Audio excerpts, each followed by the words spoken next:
नमस्कार दोस्तों। आज मैं कुछ वामपंथी कुछ भीमटे लोगों की सच्चाई बता रहा हूँ। ये कभी बुरखे पे सवाल नहीं करेंगे। जब बुरखे की बात आएगी तो ये सवाल नहीं करेंगे। मुस्लिम महिलाओं को जो बुरखे में रखा जाता है, उनकी जो आज़ादी छीनी जाती है, उस पे इनको सवाल नहीं करना है। कुरान में जो बातें लिखी हुई है उन पे इनको सवाल नहीं करना है।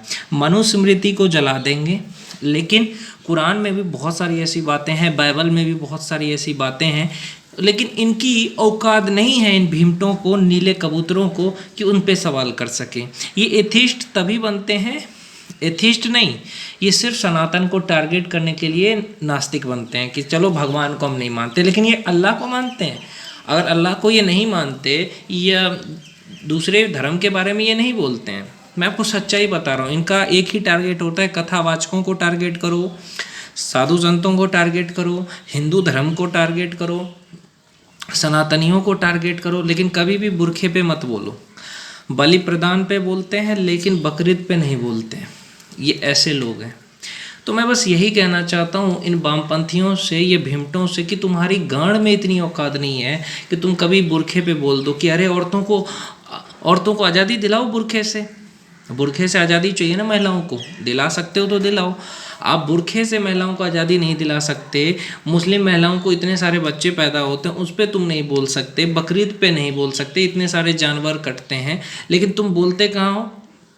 तुम तब बोलते हो जब हिंदू धर्म के हो कि महिलाओं को घूंघट में नहीं रहना चाहिए, महिलाओं को जो मन है वो पहन सकती है, महिलाओं को आज़ादी चाहिए। तब तुम ये बोलते हो कि महिलाओं को गुलाम किया गया है सनातन में, जबकि महिलाओं को सनातन धर्म में गुलाम नहीं किया गया है। सबसे ज़्यादा गुलाम इस्लाम में किया गया है महिलाओं को। देखो जा कर के, समझे? अगर तुम उनके बारे में कुछ भी बोलोगे तो सर तन से जुदा का नारा लग जाएगा। लेकिन तुम सनातन को टारगेट इसलिए करते हो, तुम्हें पता है इन भीमटों को कि ये लोग कुछ बोलने वाले हैं नहीं। आप YouTube पे जाके देखो कि बहुत सारे चैनल है, Facebook पे बहुत सारे ऐसे पेज है, और Instagram पे बहुत सारे ऐसे लोग हैं, ट्विटर पे हैं, जो सनातनी को टारगेट करते हैं, जो हिंदू देवी देवताओं को टारगेट करते हैं, भगवान के बारे में उल्टा पुल्टा बोलते हैं। लेकिन इन हरामियों के बोलने से भगवान को घंटा फ़र्क नहीं पड़ता, क्योंकि कुत्ते के भौंकने से शेर को फ़र्क नहीं पड़ता है। अंधविश्वास नज़र सिर्फ सनातन में आता है, दूसरे धर्म में नहीं आता है।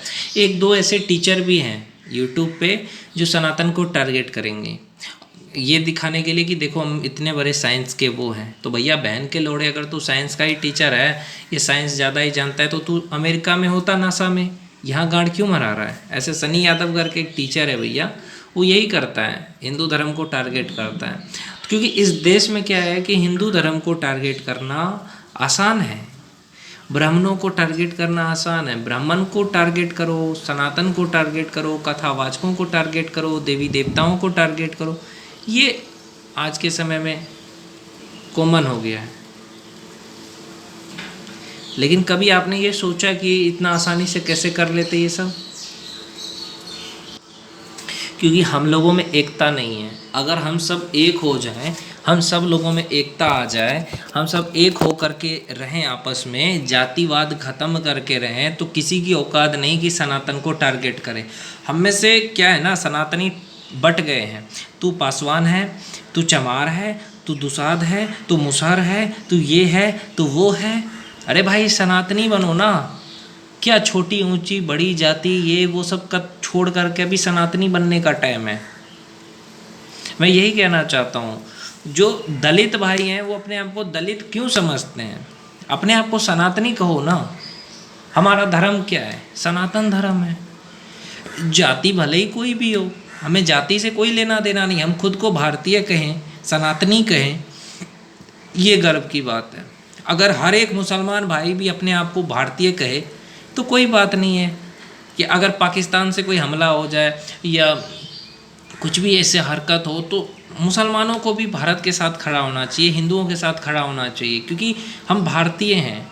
पाकिस्तान चाहता है हमारे देश में हिंदू मुसलमान हो जाए, दोनों लोग बट जाए।